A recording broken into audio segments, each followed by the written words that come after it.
conozco de hace muchos años, por eso lo saludé por ahí, y precisamente el día del lunes me escribe vos, estoy en tu clase, ¿verdad? Entonces, y ahí a los demás, pues no sé, tal vez ya el día lunes ya los vaya conociendo mejor.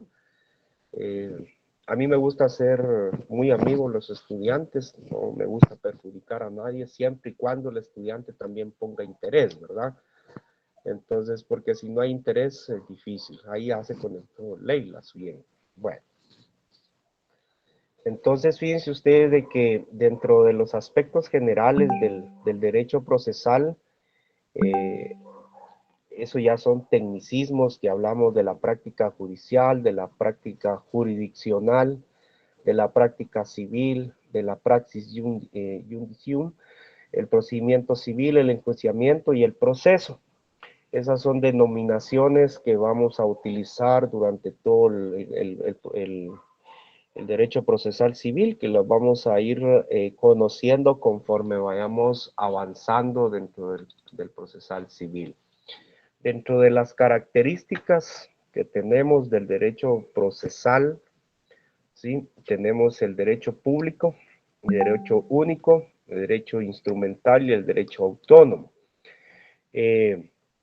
Hemos estado hablando del derecho público, ¿verdad? Recordamos que cuando se trata de derecho público, hablamos de que todo es a instancia o de oficio, ¿verdad? Cuando hablamos de un derecho único, porque hay procedimientos dentro del derecho procesal a nivel general que son derechos unilaterales, ¿verdad? Donde no se necesitan ambas partes. Por ejemplo, si habláramos del derecho procesal, hablamos cuando existe una usurpación de un bien, la audiencia es una audiencia unilateral.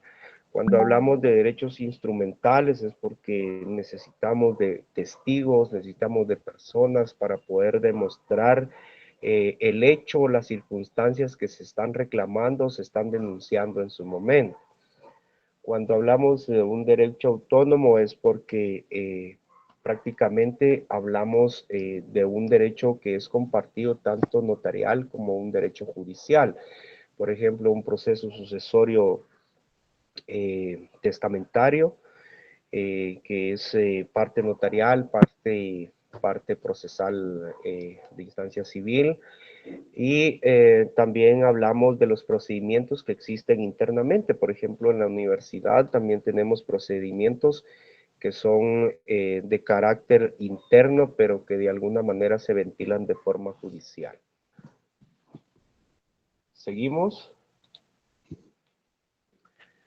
Dentro de las fuentes del derecho procesal encontramos la ley, la jurisprudencia, la costumbre y la doctrina. Se recuerdan, cuando hablamos de la ley, pues hablamos precisamente de todas las reglas normadas que tenemos en nuestro país, más de 44,000 leyes que son las que rigen nuestro país, en un país entre comillas democrático, ¿verdad?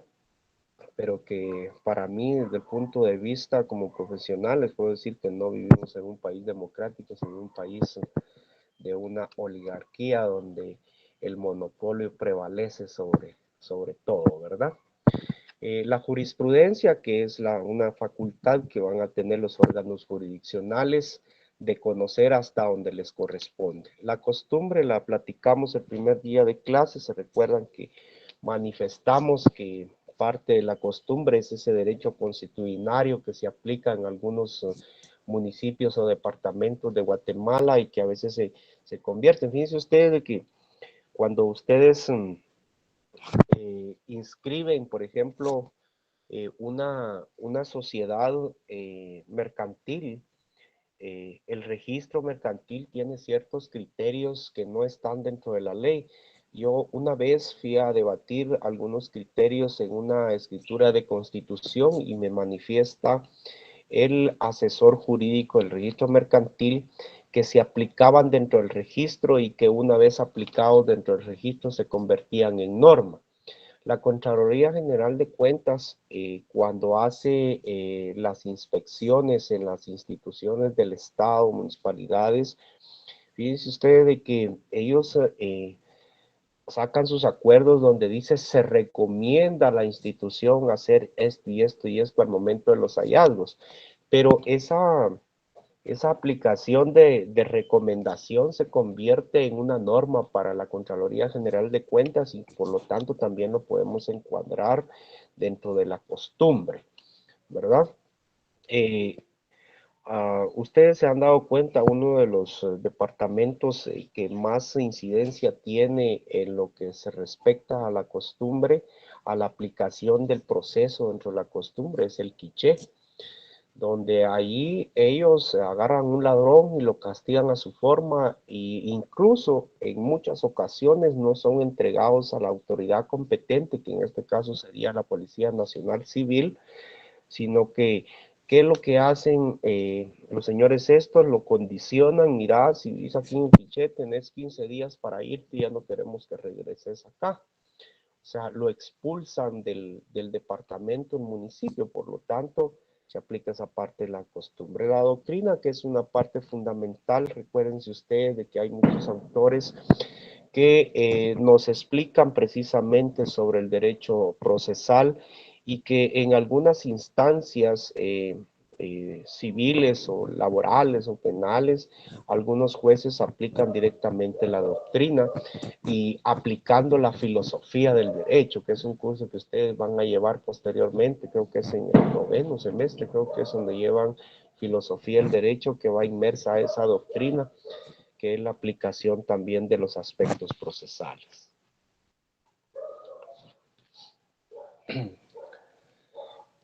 Dentro de esos mismos aspectos generales del derecho procesal encontramos la capacidad procesal. Dentro de esa capacidad procesal hablamos de las personas individuales. Eh, ¿Se recuerdan ustedes que en Civil 1 ustedes les enseñaron qué era la capacidad de goce, qué era la capacidad de ejercicio, qué era la incapacidad? ¿Se recuerdan que creo que el día lunes platicamos de esa incapacidad que estaba en el artículo 9 del Código Civil y cómo es que se regula? Eh, También a través de esa capacidad procesal individual, también tenemos las representaciones legales, que en algún momento se recuerdan que hablamos de la patria potestad, hablamos del tutor, del mandatario, hablamos de un gestor de negocios. Esa figura del gestor de negocios, por ejemplo, es una representación legal que no necesita el documento legal para representar a cierta persona. Por ejemplo, hoy en día yo trabajo muchos casos al respecto, personas que radican en los Estados Unidos de América, eh, perdón, deciden comprar tierras acá en Guatemala, pero ellos quieren que de una vez la propiedad quede a nombre de ellos. Primero por la desconfianza, ¿verdad? Porque eh, que cuando regresen tienen seguro su patrimonio. La figura del gestor de negocios, entonces, dentro de estas representaciones legales, es que eh, un familiar o cualquier persona puede ser el gestor de negocios. Él es el que va a firmar la escritura, pero la propiedad va a quedar a nombre de esa persona que está pagando y comprando el bien inmueble. En la patria potestad se recuerdan que quiénes son los únicos que pueden ejercer la patria potestad. No sé si ustedes se recuerdan de quiénes son los únicos que pueden ejercer esa patria potestad, que es mamá y papá, ¿verdad? El tutor es una persona nombrada directamente para que esta persona represente al menor de edad en todos los actos, negocios jurídicos que se tengan que realizar. El mandatario, pues hay varias figuras, hay un mandatario judicial, un mandato con representación y así sucesivamente. Ese mandatario de igual manera es nombrado por una persona para que cumpla ciertas obligaciones establecidas dentro de nuestra Constitución Política de la República de Guatemala y asimismo dentro de las leyes que tenemos en Guatemala para hacer cumplir cada una de sus voluntades, ¿verdad? Dentro de las capacidades también encontramos a las personas jurídicas, ¿verdad? Que está la representación legal de las personas jurídicas y la representación aparente. ¿verdad? Yo no sé quién tendrá por ahí su código civil que nos haga el gran favor de leer, no sé si artículo 23.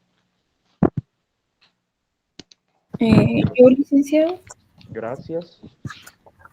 artículo 23.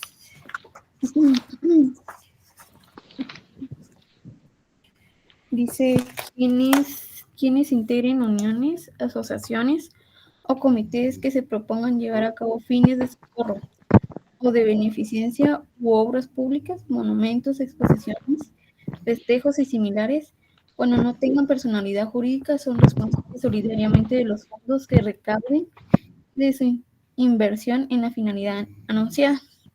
Ujú. Cuando cuando esta no se haya realizado, los fondos recogidos serán destinados mediante disposición de la autoridad a fines de asistencia social. Ok, a eso se refiere cuando hablamos de una representación aparente. Recuérdense que en algunos municipios hay personas que se organizan para realizar ciertas actividades. A eso se refiere cuando hablamos de una representación aparente, eh, porque las personas se asocian de forma no legal, a eso es lo que se refiere, para un fin determinado, ¿verdad? Entonces, eso quiero que lo tomen muy en cuenta para el día de su examen, eh, que en su examen ustedes me pueden explicar a qué se refiere realmente cuando hablamos de una representación aparente a través de las personas jurídicas. ¿Quién me hace el favor de leer el artículo 16 del Código Civil? Artículo 16. La persona jurídica forma una entidad civil distinta de sus miembros individualmente considerados. Pueden ejercitar todos los derechos y contraer las obligaciones que sean necesarios para realizar sus fines y será representada por la persona u órgano que designe la ley. Las reglas de su institución, sus estatutos o reglamentos o la escritura social. Ok, dentro de las constituciones de las sociedades civiles, que pueden ser sociedades civiles lucrativas y sociedades civiles no lucrativas, como también tenemos las sociedades anónimas, que eso no sé si ustedes ya están llevando mercantil o aún no, pero lo van a aprender en su momento, los tipos de sociedades anónimas. A eso se refiere la representación legal, la representación que es delegada a una persona a través de una asamblea general ordinaria, a través de la Constitución por medio de una escritura pública donde se constituyen efectivamente, si hablamos desde el punto de vista civil, una sociedad civil; si hablamos desde el punto de vista del civil mercantil, hablamos de las sociedades indicadas en el Código de Comercio, ¿verdad? ¿Preguntas hasta ahí?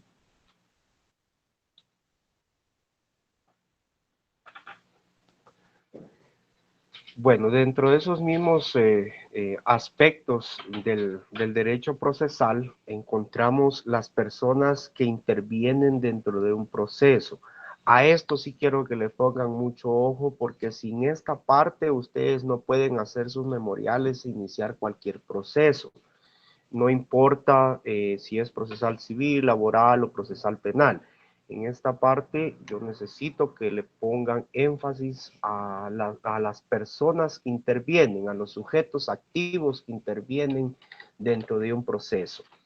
El primero es el actor, que es la persona que está exigiendo en algún momento que se haga cumplir un derecho. Esto es, el actor siempre va a actuar de conformidad al derecho de petición del artículo 28 de la Constitución Política de la República de Guatemala. Para que esta persona sí pueda actuar, ¿sí? Si es mayor de edad, voy a regresar por acá. Eh, por acá creo que lo tenía. Se necesita que esa persona goce de sus derechos civiles, acá están, para que ese actor pueda actuar. por medio de un abogado y notario en Guatemala. Sí, se necesita que esa persona, eso va amarrado, se necesita que esa persona goce de sus derechos civiles, que tenga capacidad para gozar, que tenga la capacidad de ejercicio para poder hacerlo solo. Si esta persona no lo puede hacer, entonces nos vamos a la representación, ¿verdad? La representación podría ser a través de un mandato. Si esta persona, por ejemplo, no se encuentra en el país, esta persona otorga un mandato en el extranjero y ahora ese mandato se hace a través del procedimiento de la apostilla, se lleva al Ministerio de Relaciones Exteriores, se protocoliza en Guatemala y ya se le da validez al documento acá en Guatemala a través de la protocolización que realiza el notario, el cual, como ustedes lo van a aprender en su momento, en derecho notarial, esa protocolización, que me imagino que ya les hablaron de eso, que está en el artículo 8, si no estoy mal, la protocolización de los documentos. Una vez realizada la protocolización, esa persona que fue nombrada como mandatario lo va a representar en los, ya sean actos administrativos, laborales, penales, civiles, dependiendo a lo que la persona le otorgó ese poder o mandato para poderlo representar. Entonces, ese actor del procedimiento que va a iniciar ese procedimiento, es necesario que usted como abogado y notario sepa de que debe de tener capacidad de goce, capacidad de ejercicio. Si esa persona sufre de alguna incapacidad, se va a tener que llevar un procedimiento ante un órgano jurisdiccional competente para que esa persona delegue la función de igual manera a un mandatario para que lo represente, derivado que esa persona se declara incapaz. Ha sucedido en algunos casos del proceso sucesorio intestado que de los 10 hijos uno nació con problemas de incapacidad, no puede hablar, no puede oír, no puede representarse por sí mismo. Entonces, a través del artículo 9, que ese es un procedimiento especial que vamos a ver más adelante, establecido en el Código Procesal Civil, donde se establece el procedimiento especial para declarar la incapacidad. Ojo con eso, porque muchos dicen, es que él es incapaz, no puede actuar por sí solo, entonces nombró a mi hermano para que él lo represente. No, no se puede. No se puede. Si la incapacidad no se declara judicialmente, esa persona no lo puede representar en ningún acto o contrato en el cual él tenga que comparecer. Entonces, ese actor debe de tener ese tipo de capacidades, ¿verdad? Voy a avanzar nuevamente. Entonces, ese es el actor. Por favor, alguien me hace el favor de leer el artículo 107. El día lunes, cuando estemos en clases presenciales, ahí sí ya vamos a elegir las personas acá porque no las puedo observar completamente, pero podemos, les pido por favor entonces que nos hagan el favor de leerlo alguien. Lara, Verónica, si nos hace el favor. Permítame, ¿cuál artículo? 107 del Código Procesal Civil y Mercantil.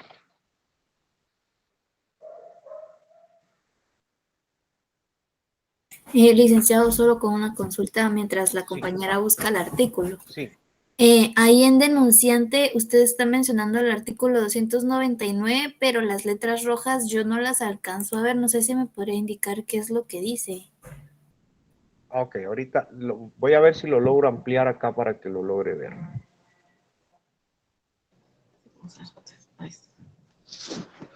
Voy a ponerle letra un poquito más grande. Traigo carro ahí, mira. Adelante, mamá. No. Ahí sí. Sí, licenciado, muy amable.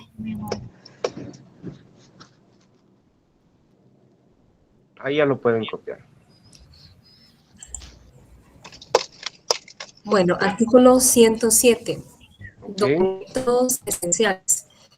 El actor deberá acompañar a la demanda los documentos en que funden su derecho. Si no los tuviera a su disposición, los mencionará con la individualidad posible, expresando lo que de ello resulte, y designará el archivo, oficina pública o lugar donde se 6 y 20, tengo yo. Temprano. Eso que hay una cola de locos, ¿viste? Eso sí es cierto. o lugar donde se encuentran los originales. Dulcemi tiene su micrófono encendido, dice. Gracias. Es que estábamos oyendo conversaciones que no eran de nosotros. Entonces, el artículo 107 dice: el actor deberá acompañar a su demanda los documentos en que funde su derecho. Si no los tuviere a su disposición, los mencionará con la individualidad posible, expresando lo que ello resulte, y designará el archivo, oficina pública o lugar donde se encuentran los originales.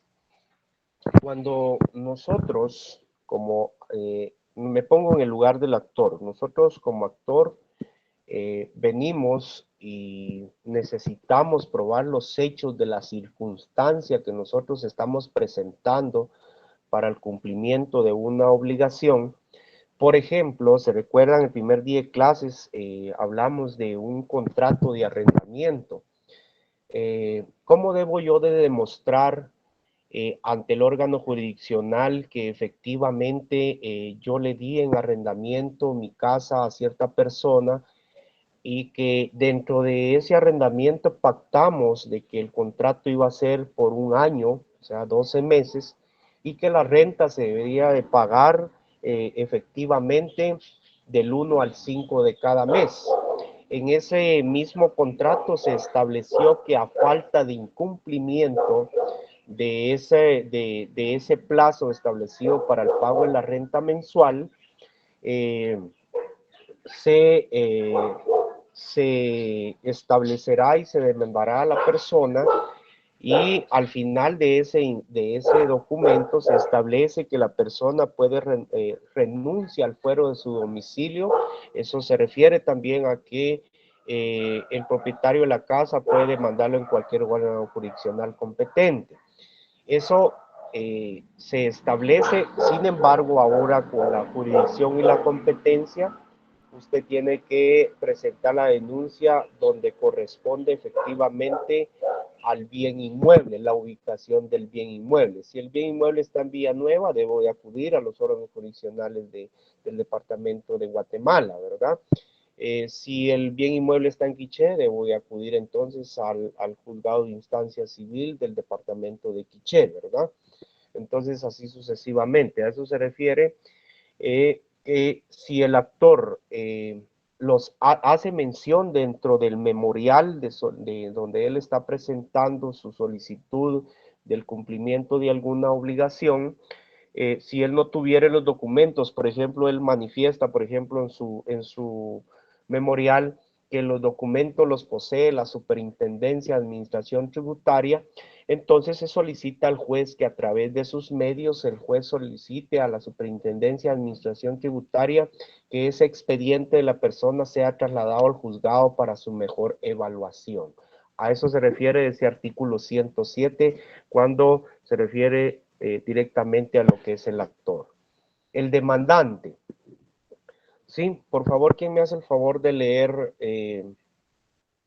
No, yo creo que ese no lo tenemos acá, el código de trabajo no lo tienen a la mano, lo vamos a dejar pendiente, o si alguien lo tiene, que nos haga el favor de leerlo. ¿Quién es la persona demandante?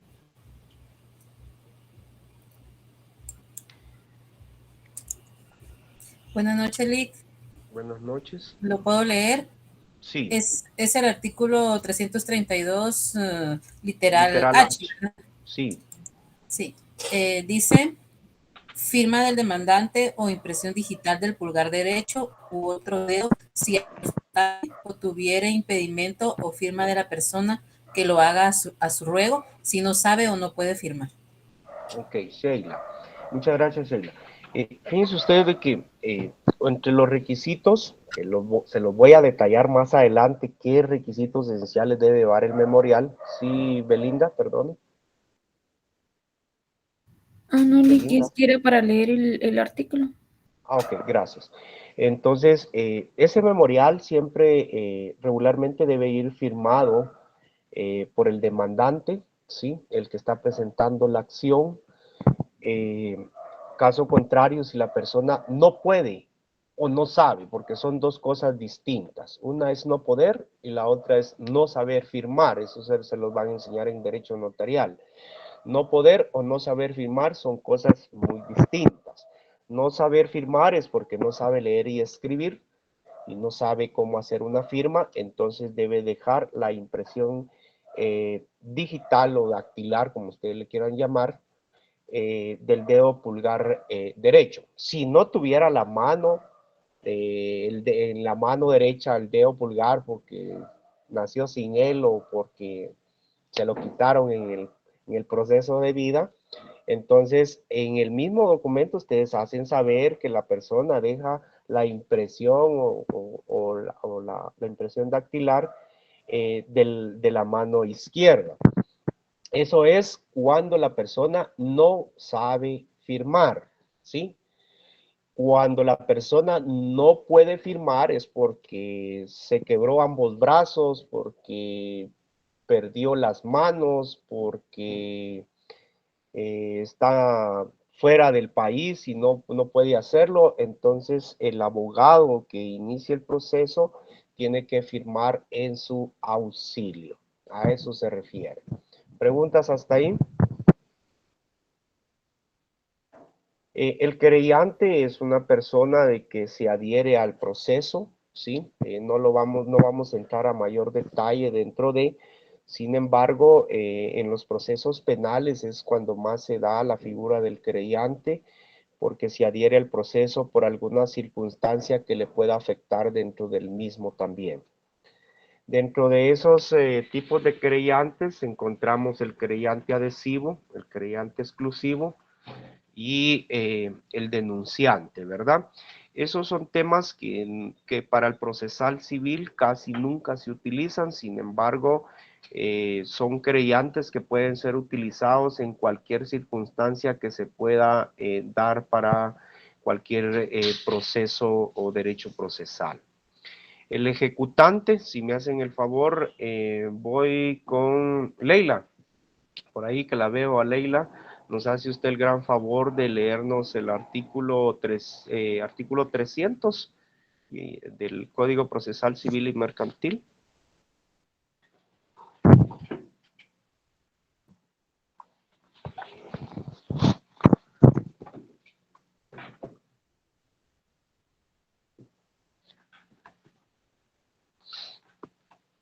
Código 300 del procesal civil y mercantil, ¿verdad? ¿Sí? Pago y consignación. Si el demandado pagare la suma reclamada y las costas causadas, se hará constar en los autos. Se entregará al ejecutante la suma satisfecha y se dará por terminado el procedimiento. Asimismo, puede el deudor hacer levantar el embargo, considerando dentro del mismo proceso la cantidad reclamada, más un 10% para liquidación de costas, reservándose el derecho de oponerse a la ejecución. Lo anterior se entiende sin perjuicio de que si la cantidad consignada no fuere suficiente para cubrir la deuda principal, intereses y costas, según liquidación, se practicará embargo por la que falte. Ok. ¿Se recuerdan ustedes que dentro del procesal civil vamos a ver varios procesos? ¿Sí? Porque es importante saber quiénes son los personajes que deben de actuar, porque, por ejemplo, todo lo que no tiene trámite se ventila en juicio ordinario, ¿verdad? ¿Se recuerdan ustedes? Todo lo que no aparece un trámite específico se ventila en un juicio ordinario, ¿verdad? Y así vamos a ir viendo cada uno de los juicios. Pero el Código Procesal Civil y Mercantil juntamente con el Código de Comercio, establece muchos de los procedimientos que no tienen un trámite específico, que solo dice se tramitará en la vía judicial, ¿verdad? Y si no establece la forma o el esquema del procedimiento o los artículos que lo fundamenten, se hace a través, entonces, de un proceso ordinario, ya sea en lo que es materia procesal, civil, siempre se va a tramitar. Entonces, ese artículo 300 del Código Procesal Civil y Mercantil establece claramente que una vez exista un acuerdo entre ambas partes de la acción demandada, que casi siempre las acciones son precisamente que tienen que ver con el cumplimiento de obligaciones, una vez estas personas llegan a un acuerdo específico y si la cantidad pactada cubre cada uno de los gastos necesarios, se da por finalizado ese proceso. Vamos al 331, si me hace el favor, le voy a pedir a don Luis Fernando, por ahí creo que ese día, el primer día de clases, creo que le pregunté a usted también, ¿verdad? ¿No? Buenas noches, licenciado. Yo me recuerdo de su rostro, como que sí le pregunté ese día, ¿va? Yo creo que sí me preguntó, cabal. Ah, sí, la verdad que sí, yo no me aprendo los nombres, pero sí los rostros. Artículo ¿Tendrá por ahí a la mano su Código Procesal Civil y Mercantil que nos haga el favor? El 331, ¿verdad? Uh-huh. Artículo 331, oposición del ejecutado. Si el ejecutado se opusiere, deberá razonar su oposición y, si fuere necesario, ofrecer la prueba pertinente. Sin estos requisitos, el juez no le dará trámite a la oposición. Si el demandado tuviere excepciones que oponer, deberá deducirlas todas en el escrito de oposición. El juez oirá por 2 días al ejecutante y con contestación o sin ella mandará a recibir las pruebas por el término de 10 días comunes y a ambas partes. Si pudiere alguna de ellas o el juez lo estimará necesario. En ningún caso se otorgará término extraordinario de prueba.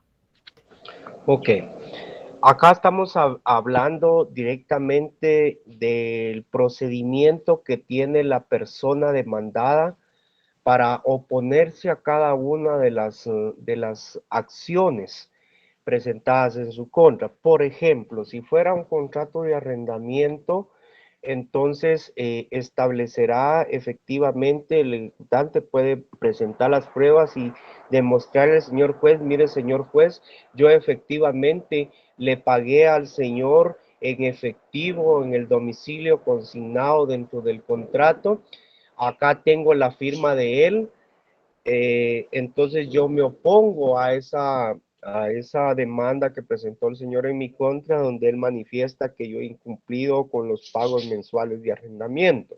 A eso se refiere directamente que tanto el demandado tiene la acción de poderse oponer a cada uno, eso a través de un memorial que regularmente le decimos oposición o contestación de la demanda, donde él se opone a cada una de las acciones presentadas por el demandante. Vamos al 606, entonces, si me hace el favor, vamos a ver a quién me aparece por acá. Araceli Sequén. ¿Está por ahí, no? Buenas noches, licenciado. Sí, aquí me encuentro. Mire, ¿puedo hacer una pregunta? ¿Hay alguien de San Juan Zacatepeques acá, no? Yo soy de San Juan Zacatepeques, licenciado. Sí, yo por eso lo pregunté, porque... Yo también, Liz. Marlene Inés Recinos. De verdad, por acá vive en San Juan. Así es. Yo vivo por acá en San Juan también. Acá en San Juan Zacatepeques, y justamente me estaba recordando que yo me venía en un bus con usted cuando usted era estudiante. La grande, ¿verdad? Mire, pues, qué alegre. Y mi mamá también fue su alumna en tesis. Ah, ¿de verdad? ¿Quién es su Sí, mamá? Marlene La Parra. Ah, sí, a ella la sacamos el año pasado en unidad de tesis. La Así sacamos es, volando. Sí, así es. sí, sí, sí, se graduó el año pasado todavía, ¿verdad? Sí, Lick, así es. Sí, sí, yo no pude ir a su graduación, pero que me alegro tenerlos por acá, igual a Araceli Sequén. Eh, ya saben que acá en San Juan es bien bonito, vieron, para los que no conocen, hay muchas flores, hay muchos muebles y en tiempo de invierno muchos hongos de San Juan y son popos de mayo, ¿sí? Para los que son conservan la naturaleza, los popos de mayo no se terminan, oyeron, hay muchos, entonces por acá tenemos eso. Vamos pues a Araceli, ¿nos hace el favor de leernos entonces el 606? Sí, con gusto, licenciado. Artículo 606, audiencia. El Tribunal de Segunda Instancia señalará el término de 6 días si se tratara de sentencia y de 3 días en los demás casos para que el apelante haga uso del recurso. Ok, miren pues, ahorita ustedes pensarán ese link por qué se va de un artículo a otro. Bueno, ahorita solo estamos en la introducción del derecho procesal y solo necesito que ustedes de alguna manera tengan conocimiento. Más adelante, cuando ya entremos directamente a los procedimientos, se van a dar cuenta, vamos a hacer esquemas, vamos a proyectar esquemas, y ya van a entender cada uno de estos plazos que los juzgados establecen para cada uno de los sujetos activos dentro del proceso.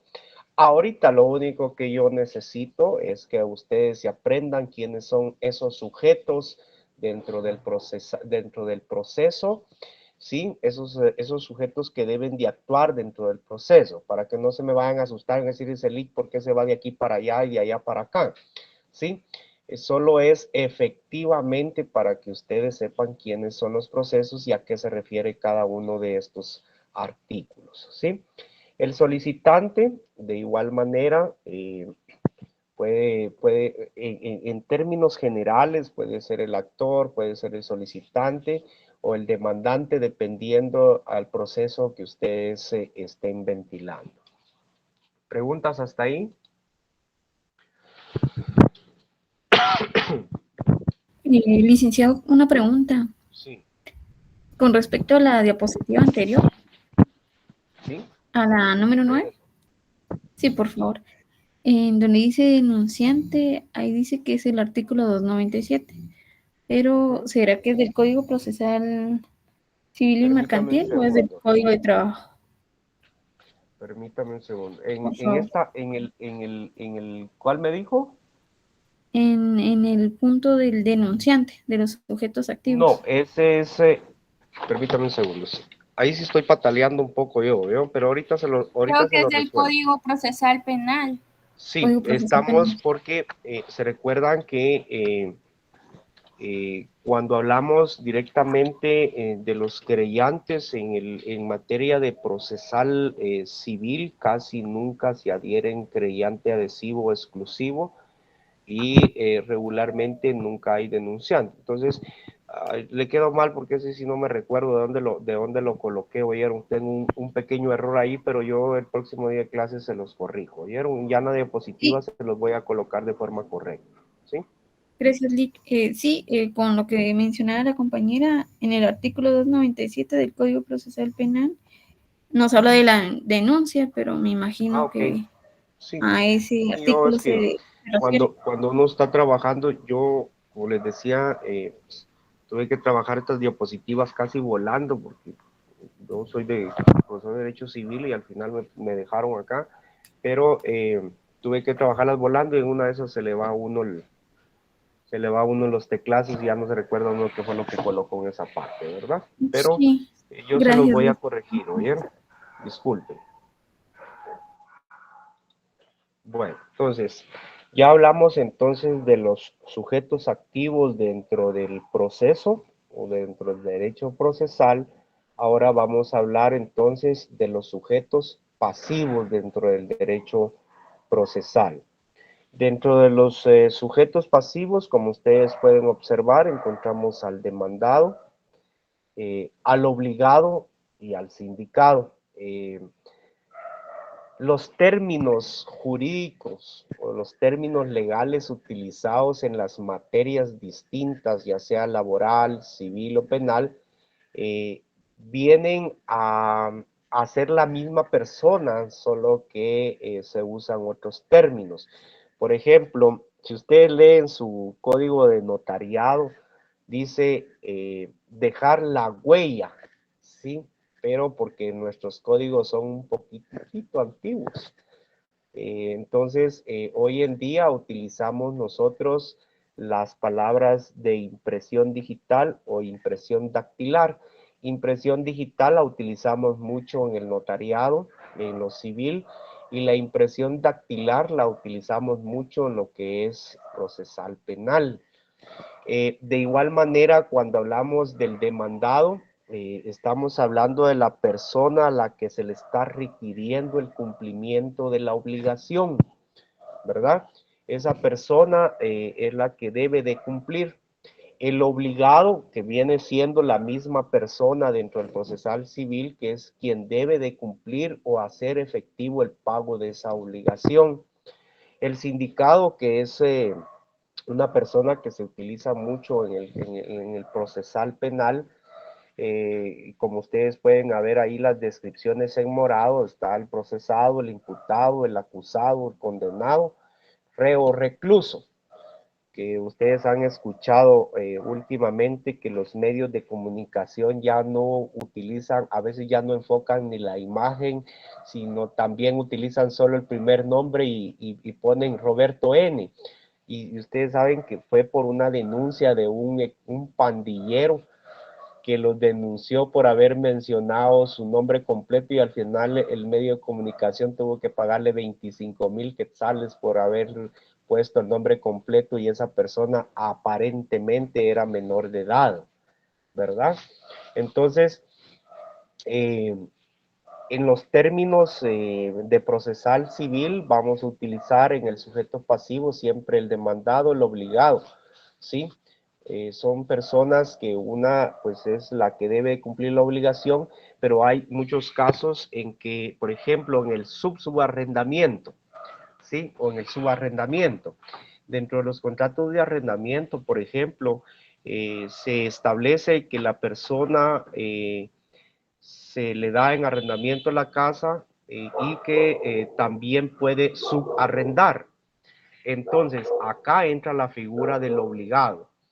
Si yo demando precisamente al que le entregué yo la casa en arrendamiento, pero él en la contestación de su demanda o en la oposición a la demanda manifiesta que él le entregó la casa en subarrendamiento al señor X, ¿verdad?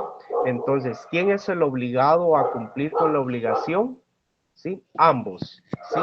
Son obligados ambos, pero el que debe de pagar la deuda pendiente va a ser siempre la persona obligada al cumplimiento de la obligación.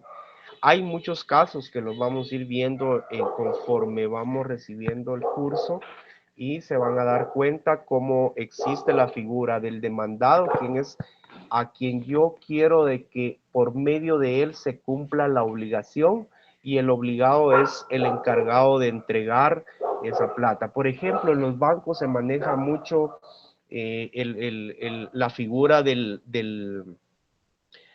fiador, ¿sí? Del fiador. ¿Qué pasa? Viene, por ejemplo, Kimberly Toledo y saca un préstamo en el banco de 20,000 quetzales y deja como fiador, deja a Belinda Melanie, ¿sí? La deja como fiadora. No sé si a alguno de ustedes les ha pasado, ¿sí? Pero viene Kimberly, ella estaba trabajando en la vicepresidencia de la República de Guatemala, ganaba 20,000 quetzales mensuales y a través de eso el banco le otorga un préstamo de 100,000 quetzales y deja como fiadora entonces a Belinda. A los 15 días de haber sacado el préstamo, despiden a Kimberly de su puesto y resulta que ella ya no tuvo con qué pagar el préstamo. Viene el banco y empieza así con el hostigamiento que hacen con las tarjetas de crédito y otras deudas. Viene Kimberly, le empiezan a llamar, apaga su teléfono, cambia número de teléfono y empiezan a hostigar a Belinda, ¿verdad? Belinda, usted es la fiadora y usted cumple. En ese contrato dice de que tanto Kimberly como Araceli cumplirán la obligación con sus bienes presentes y futuros, ¿sí? Con sus sueldos, salarios y bonificaciones. Así establecen la mayor parte de contratos. Entonces viene Kimberly, compró otro teléfono, cambió de número y dejó, como decimos, a buen chapín sembrada la pobre Belinda con la deuda de 100,000 quetzales, ¿verdad? Entonces viene Belinda y cuando ve que la están hostigando empieza a localizar a Kimberly y Kimberly le dice, mira, yo no tengo por qué pagar, ¿verdad? De aquellas, pero que Dios guarde, ¿verdad? Aquellas de que tú eres la culpable por ser mi fiadora, ¿verdad? Yo nunca te obligué, lo hiciste de forma voluntaria, ¿verdad? Eso pasa mucho, ¿vieron? Entonces, ¿quién es? Si no logran, demandan a Belinda, ¿sí? Demandan a Kimberly, perdón. Demandan a Kimberly, la demanda va porque ella firmó el contrato donde ella se comprometía a pagar 3,000 quetzales mensuales durante 5 años con un interés del 10% anual y así sucesivamente. Demandan a Kimberly. Pero cuando investigan a Kimberly no tiene ni casa, ni carro, ni bienes, ni muebles fungibles, tangibles, exigibles. Van a revisar su cuenta, está en rojo, ¿verdad? Revisan sus tarjetas de crédito y las debe. Entonces, ¿a quién obligan a pagar? A Belinda, ¿sí? Ahí hay una figura nuevamente del obligado a cumplir con la obligación. Y les digo que pasa porque hace unos 25, 30 años me pasó a mí, ¿sí? Yo le serví de fiador a una persona y al final al que le embargaron el salario fue a mi persona. Ya viene el proceso de embargo de salario, ¿sí? Y a la persona que yo le serví de fiador, nunca jamás la volví a ver, porque lo despidieron de la empresa y hasta el día de hoy no lo he encontrado, ¿verdad? Entonces, ¿qué pasa acá? La obligada a cumplir con la obligación es Belinda, porque ella fue la fiadora. ¿Qué le van a hacer a Belinda? Si ella se niega a pagar, le van a solicitar un embargo precautorio, ¿sí? Un embargo precautorio a la institución o a la empresa privada donde ella trabaja. A eso se refiere cuando hablamos de la persona obligada. Entonces, puede ser que el mismo demandado sea el obligado a cumplir o que el demandado incumpla y lo tenga que cumplir, en este caso, la figura del fiador. El sindicado, como ya lo dijimos, es un término que se usa mucho en los procesos penales, que está el procesado, ¿sí? El imputado, el acusado, el condenado, que son 4 formas que se van dando dentro de un proceso penal, ¿sí? El procesado es porque hoy lo agarraron, ¿sí? Lo procesaron, dice, ¿sí? Él está procesado porque lo agarraron quemando las boletas allá en el colegio de abogados en Quetzaltenango, dice, porque no estaba de acuerdo, porque hay un fraude electoral. ¿Qué es lo que está pasando ahorita en Shela, oyeron? Está pasando en Quetzaltenango, parece que había intervención de la Policía Nacional Civil, ¿sí? Estaban quemando las boletas. El imputado es porque en la primera audiencia de declaración declaran que efectivamente, según las cámaras, él fue el que le pegó fuego a las boletas, ¿sí? El acusado es porque ya pasó a proceso penal, ¿sí? Y un juez, a través de una fase intermedia, lo acusa de que él es el responsable y abren a debate, ¿sí? El condenado es porque ya en ese debate se determinó que efectivamente esa persona fue el único responsable de quemar las boletas, ¿sí? Entonces lo condenaron a tantos años de prisión y el reo recluso es porque ya está en una cárcel, ya sea de mínima seguridad o de máxima seguridad, ¿verdad? A eso se refiere. La autoridad recurrida regularmente es cuando a la autoridad que usted recurre para interponer el proceso que ustedes quieren realizar como abogados y notarios en el momento de que algún cliente lo busque para el cumplimiento de una obligación. Dentro de esos mismos aspectos generales encontramos las partes procesales, ¿sí? Dentro de esas partes procesales encontramos como primer punto el juez, ¿sí? Que es la figura o es una persona nombrada por el organismo judicial a través de los procedimientos que establecen las normas, que es el encargado de efectivamente imponer las sanciones que sean respectivas para el cumplimiento de la obligación. El secretario, ¿sí?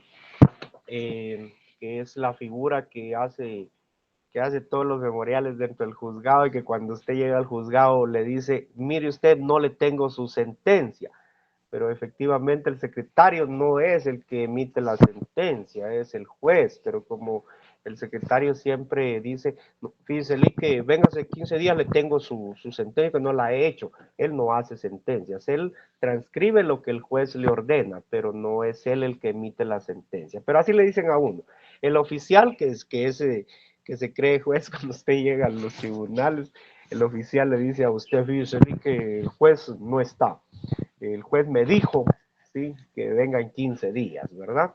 Vamos a leer así rápidamente cada uno de sus artículos. El notificador, que es la persona que hace el trabajo chuco, porque se tiene que ir a meter a todos los lugares, ¿va? Eso es la figura.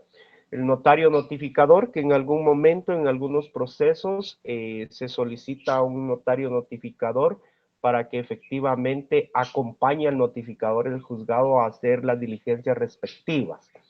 Los depositarios, que eso se da mucho, por ejemplo, las personas que deben de ejercer en algún momento cada uno de los de las diligencias encomendadas por el juez. Los testigos, que son personas muy importantes, ahí en el derecho notarial ustedes van a aprender los tipos de testigos que hay. Y los expertos, que son personas que efectivamente son nombradas o propuestas tanto por el notario o ordenadas por un juez competente para los determinados procesos. Entonces, dentro de esas partes procesales encontramos entonces a estas figuras que son partes dentro del proceso civil y mercantil. Vamos a leer así rápidamente. Yo sé que ustedes tienen que recibir otra clase, aunque no creo que les vaya a dar clases el próximo profesor. Vamos a ver, ¿quién les toca hoy?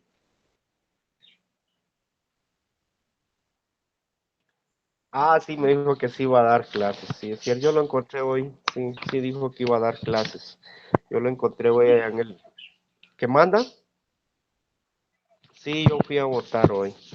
Y cabal, ya me encontré al doctor Franklin Azurdia. Bueno, vamos a leer el artículo 25, así corriendito, para que nos quede un poquito claro. Ahí encontramos lo de los jueces. Establece claramente, por favor marcan ese artículo, los jueces tendrán la obligación y atribuciones establecidas por el presente código, la ley constitutiva del organismo judicial y el reglamento general de tribunales. Entonces, ese es el fundamento legal de los jueces. Ellos tienen todas las atribuciones para emitir las resoluciones que sean necesarias en los procesos que como abogados y notarios les presentamos en su momento. Los secretarios, que está fundamentado en el artículo 28, que establece que el secretario asistirá al juez con su firma en todos los casos en que deba dictarse resoluciones o levantarse actas. Entonces, esas son las funciones directas. Yo necesito, por favor, que ese artículo también me lo subrayen ahí. Yo les aconsejo, por favor, no lo agarren de cualquier color. Por ejemplo, el epígrafe, ¿sí? El epígrafe es donde dice actuación del secretario. Ese es un epígrafe. Por favor, subráyelo con un color. Y lo importante del artículo, subráyelo con otro color. Pero trate de utilizar esos dos colores, nada más en su código, para que no parezca arbolito de Navidad al finalizar el curso. ¿Sí? Trate de usar dos colores para estar marcando. Por ejemplo, para los plazos, a mí me sirvió mucho utilizar un color naranja, porque sé que ese color naranja me resalta a mí que hay un plazo específico. Pero si lo agarramos, como decimos en buen chapín, a matacoche el código, el día del examen que yo les diga, saque su código, por favor, y por favor sáqueme las funciones del secretario y fundamentemelo legalmente. Si ustedes tienen eso, unos con rayones de lapicero, otros con lápiz, otro con marcador, o con lo que encontraron a la mano en ese momento, les va a costar mucho. Les va a costar mucho encontrarlo. Por ejemplo, si hablamos de un plazo, le digo, por favor, de conformidad con su Código Procesal Civil, dígame el plazo que tiene el artículo 28 de la Constitución Política de la República para hacer para los tribunales, qué plazo tienen para resolver o cosas así, ¿verdad? Si lo vemos desde el punto de vista administrativo. Me imagino que el licenciado Franklin Azurdia medio les mencionó también ya sobre ese artículo 28, porque va amarrado al derecho administrativo. Nos vamos directamente al artículo 32. Personal administrativo. Dentro de ese personal administrativo están los oficiales y demás empleados que se sujetan a las prescripciones del Reglamento General de Tribunales y estarán así como los notificadores a las órdenes inmediatas del secretario.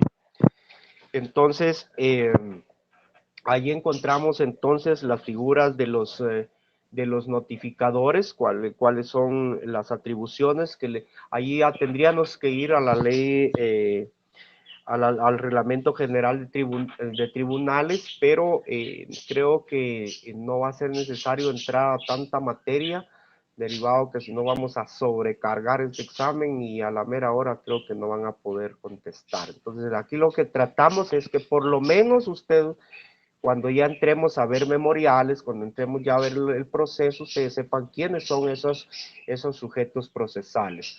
El notario notificador, dice el juez, que es el artículo 33, el juez podrá, a instancia de parte, encomendar a un notario a la realización de determinados actos, incluso las notificaciones y discernimiento de cargos, ¿verdad? Entonces, eso es con respecto al notario. El 34, que establece sobre la figura de los depositarios, ojo con eso. La conservación y administración de los bienes embargados o secuestrados se confiará a un depositario, salvo lo que la ley disponga otras cosas, ¿sí? Todo depósito deberá ser recibido por inventario que firmará el propietario de la cosa depositada, si quisiera hacerlo, y el que no lo reciba. Los depositarios, dice, deben de ser personas de reconocida honradez y arraigo, nombrados por el juez, y en todo caso estarán obligados a prestar garantías de su administración suficiente a juicio del juez si lo pidiere alguna de las partes. Entonces ya saben que la pregunta esencial ahí, ¿sí? ¿Quién nombra al depositario? ¿Sí? Entonces, por favor, coloque su fundamento legal, ¿sí? De quién nombra al depositario. Ahora ya saben a quién nombra al depositario. El juez, ¿verdad? Quisiera ver lo de los interventores, que es el artículo 37. Dice el depositario de fincas rústicas, urbanas, establecimientos industriales o comerciales o de propiedades agrícolas tendrá el carácter de interventor. ¿Qué hace el depositario? Y ojo con eso, ¿qué hace el depositario? El depositario efectivamente, después de haber sido nombrado, esa persona va a intervenir en los actos y procesos para los que fue nombrado por medio del juez. ¿Qué va a hacer él? Por ejemplo, si tienen que mensualmente van a arraigar cierta cantidad de dinero de la empresa X por una deuda de incumplimiento, ¿qué es lo que van a hacer? El interventor va a intervenir en esa empresa, lo van a sentar dentro de esa empresa y él va a ver cuánto dinero ingresa mensualmente y cuánto de ese dinero se va a tomar para el cumplimiento de la obligación. Los testigos, está en el artículo 142 del Código Procesal Civil y Mercantil, y establece la obligación de declarar. Las partes pueden probar sus respectivas proposiciones de hecho por medio de testigos en los casos en que la ley no requiera específicamente otro medio de prueba. En las titulaciones supletorias se da, ese es un proceso también. En las titulaciones supletorias, se nombra efectivamente a los testigos, que son los que van a ir a declarar que efectivamente la persona posee por más de 10 años, ya sea presentes o pasados, ¿verdad? A través de la acumulación de los años de los propietarios anteriores. Esos testigos efectivamente, en el caso de una titulación supletoria, son nombrados efectivamente por el notario dentro del memorial de la solicitud de la titulación supletoria. Los expertos, que es el artículo 164,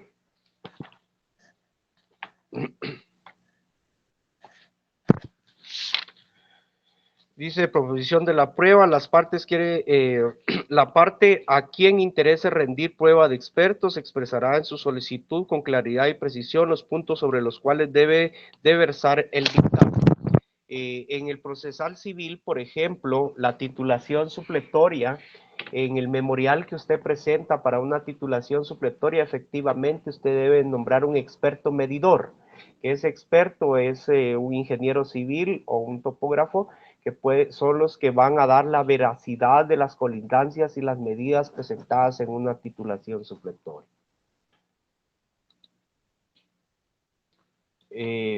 Yo creo que eso solo se los voy a mandar, solo es la estructura del Código Procesal Civil. Necesito que se lo aprendan, ¿sí? Necesito que se aprendan esa estructura del Procesal Civil. Así que el día del examen que yo les pregunte, por favor,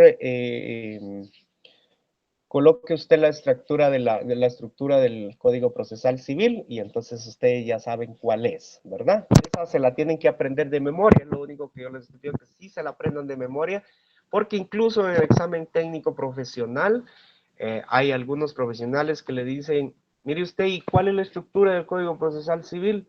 Y yo, ups, no la sé, ¿verdad? Entonces, en el examen técnico ya no se le permite decir no sé, porque usted ya va a ser notario o notario. Bueno, hay preguntas hasta el momento, porque yo creo que el licenciado Franklin ya les está mandando mensaje. Ya estoy listo. ¿O todavía no? Yo tengo una duda. Usted dijo Sí. que los expertos eran topólogos. No, topógrafos. Pueden ser Topógrafos. ingenieros civiles o topógrafos, dependiendo el área. Por ejemplo, yo le puse el ejemplo de una titulación supletoria, que es un proceso civil, ¿sí?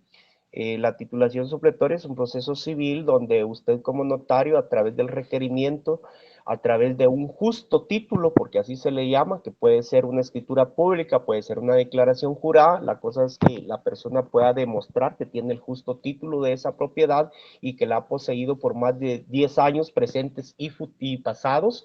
Le digo presentes y pasados porque puede establecer él que él lleva 3 años de tenerla, pero que su papá la tuvo 20 años. Entonces, a eso me refiero yo cuando hablo de presente y pasado, ¿verdad?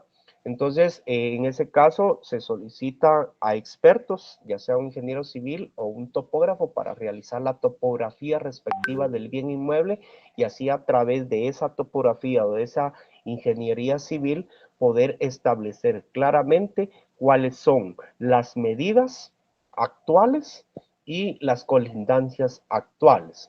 Eso, por ejemplo, puede ser a través de una declaración jurada de voluntad o un acta notarial de voluntad donde se establecen las medidas actuales, porque la mayor parte de escrituras en una titulación supletoria sucede de que las medidas son muy antiguas, todavía tiene sur, norte, oeste y este, ¿verdad? O poniente y oeste.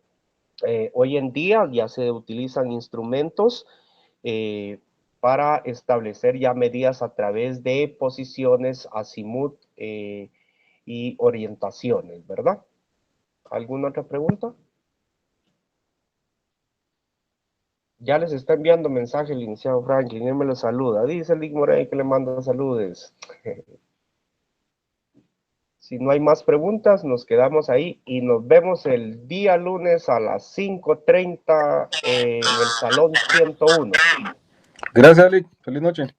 Feliz noche, Con respecto licenciado. al 300, Feliz noche. ¿vos sigues el código Feliz de noche, trabajo? licenciado.